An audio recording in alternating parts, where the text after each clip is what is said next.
एक सिंपल सा एक्सपेरिमेंट जिसने साइंस की दुनिया को हिलाकर रख दिया। ये है the famous double slit experiment.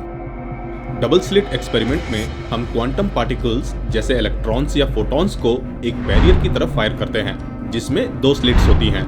जब ये पार्टिकल्स इन स्लिट से निकलकर सामने वाली स्क्रीन तक पहुंचते हैं तो हम एक्सपेक्ट करते हैं कि स्क्रीन पर दो बैंड बनेंगे, एक हर स्लिट के सामने। पर नतीजा सीधा इसका उल्टा होता है। हमें स्क्रीन पर दो से ज्यादा बैंड्स नजर आते हैं। ये कैसे पॉसिबल है?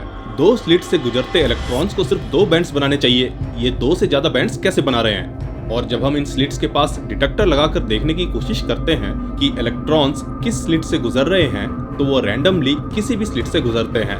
मगर हैरान कर देने वाली बात यह है कि अब स्क्रीन में सिर्फ दो बैंड्स नजर आने लगे और डिटेक्टर को वापस से हटाया तो फिर से दो से ज्यादा बैंड्स नजर आने लगे।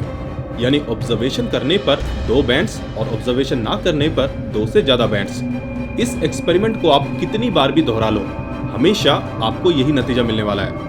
अब इसके पीछे का कारण क्या है?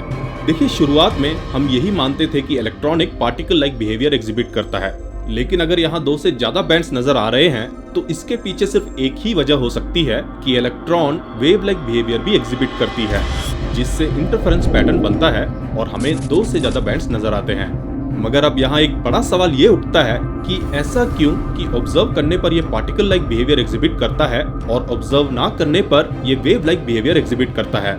मतलब इलेक्ट्रॉन ने कैसे डिसाइड किया कि उसे पार्टिकल की तरह बिहेव करना है या वेव की तरह? क्या इलेक्ट्रॉन को ये पता चल गया कि उसे कोई देख रहा है? मतलब क्या उसमें इतनी समझ है? यहाँ आपको और अच्छे से डिटेल में समझना है तो मेरा डबल स्लिट एक्सपेरिमेंट वाला वीडियो जरूर देखें।